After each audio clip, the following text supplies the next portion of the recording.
We could talk about WWDC before we do sponsors. Sure. Yeah, there's some new feature releases from the Big Apple. Over the course of their 2-hour keynote, Apple dropped a ton of new software.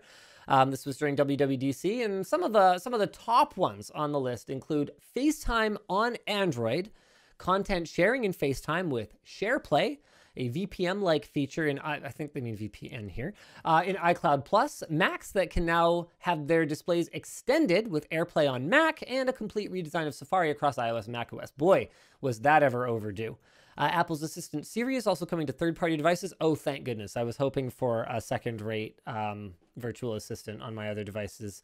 And HomeKit accessory makers. Oh, yeah, HomeKit is HomePod if your devices are connected to your network. Colin says, if you're unimpressed with these releases because you don't use Apple products, don't worry. Instead, prepare yourself for a slew of parental requests for training on all these new features. Haha, yeah, he's so right about that.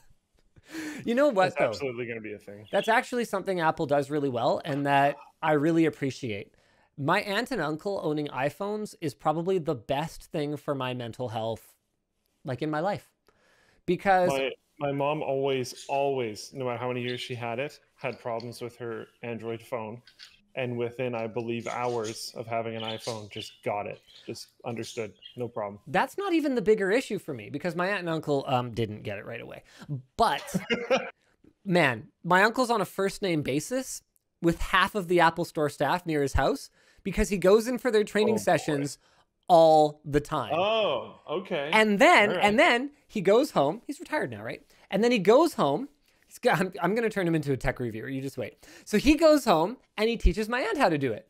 And then guess what? They've got like Sonos speakers all over their house. They've both got home button iPhones now that they totally know how to use now. They're experts. I'm going to have them casting to their TV in no time. And I'm not going to have to do a bloody thing. It's great. So that's one thing that's really nice about Apple is they've got the support figured out in a way that, quite frankly, nobody else touches. So for my part, I mean, even just the lack of T9 dialing is already enough that being on the iPhone kind of irks me. Because every time I go to call someone, I go, wow, I could do this in half the time. If only Apple would pull their heads out of their butts and just implement T9 dialing, it would cost them absolutely, like, it would be an afternoon for one of their developers, honestly, to implement it. And it would take away nothing from any of the other ways that you can dial a contact. And I'm sure the comments, I'm not even going to look at them because I'm sure the comment sections are full of, we don't need that. We don't need that. You don't understand what it is. I showed it to Brandon today. No, James. I showed it to James today. And he was like, oh, I had no idea that was what you meant when you were talking about T9 dialing. He thought I meant, oh, if you want to search for a contact, you have to like press 6 3 times to get O. But it's not. It's like predictive T9 texting from back in the day. You're young, you don't remember. I get it. It's fine. But in order to call Luke, all I have to do is hit 5853. And usually, actually, I don't even need the 3 because LUK is enough. So I don't have to bring up my keyboard. I don't have to type in names. I don't have to program favorites. I have a lot of people in my address book. I have 50 people who work for me. I can't program a favorite for all of them. So being able to dial people quickly like that is a huge value for me. And man, the number of objections I saw way back in my old phone reviews, because I'd always talk about it when I'm reviewing the iPhone, the number of objections I would see to this method of dialing from people who didn't understand what it was, just, it's one of those things that just made me irrationally angry. Because they just clearly didn't understand. They were like, why would you want to type the first digits of a phone number? Nobody memorizes phone numbers. Nobody's talking about that. That's not what T9 means. If someone's using a word you don't understand to describe something, you should look it up. Because otherwise, you're the one who looks bad, not them. Very frustrating. Very frustrating. Makes me very angry. T9 dialing is great. And they should just add it.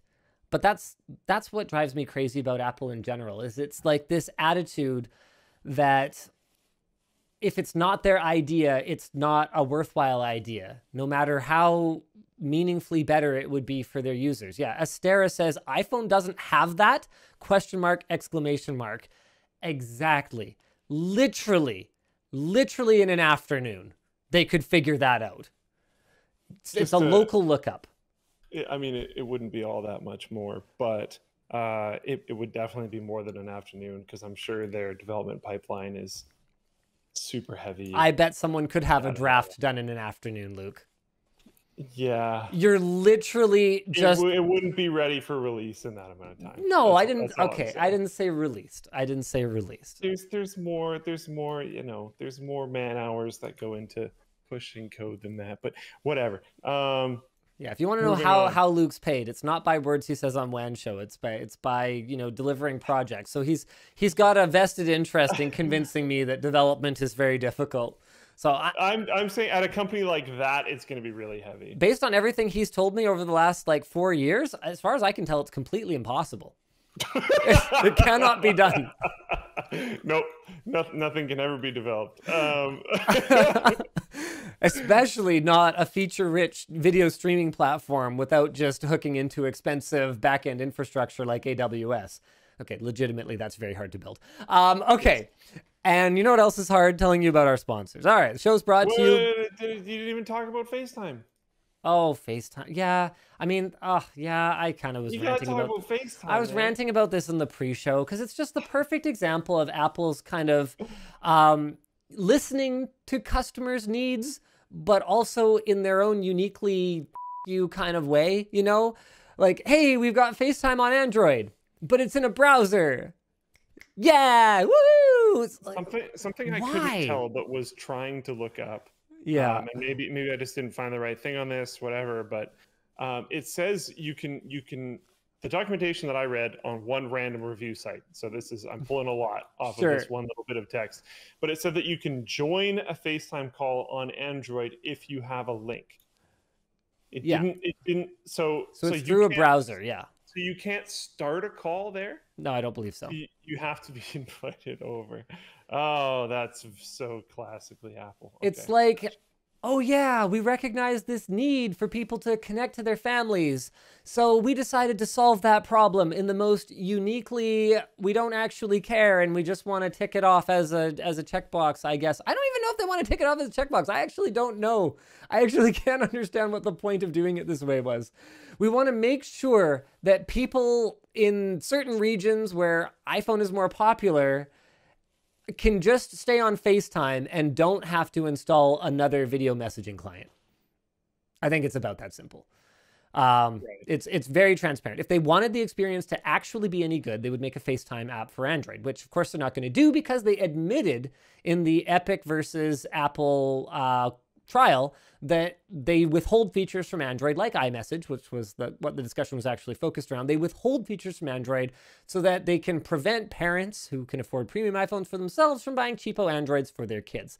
Apple recognizes, boy, does Apple ever recognize the value of getting kids using your technology. I mean, do you think it's a coincidence that they had that they still have the educational discount, but they offered deep educational discounts back in the 90s, back in the 2000s. That is not a coincidence because you get a bunch of kids that will eventually become adults who only know how to use macOS. That's a good thing. I'm amazed at how they've let every school. I'm amazed how they've let Google absolutely steamroll them over the last few years. Both Microsoft and Apple have basically just lied down on the floor and watched as Google has completely taken over the next generation of computer users. You just watch. Chromebooks are going to be the thing in 10 years because you're going to have all these kids that have never touched anything else. Squeaks in YouTube chat says, Samsung has T9 dialing. Android can receive FaceTime via modern browser. Yes, we did talk about those things. Actually, lots of Android skins. To my knowledge, all of them, but I don't know for sure. Definitely most of them allow T9 dialing because it's just basic. All right. Oh, wow. BML MZ says FaceTime / iMessage is encrypted end-to-end and opening it up to Android would open it up to hackers to hack the encryption. That's not how that works. No, dude, that's true, dude. That's not at all how that works. We gotta take Flip now on Android. Can you please drink a little? I'm not sure if I want you to drink less Kool-Aid or more. Just please don't. Okay, just don't, please.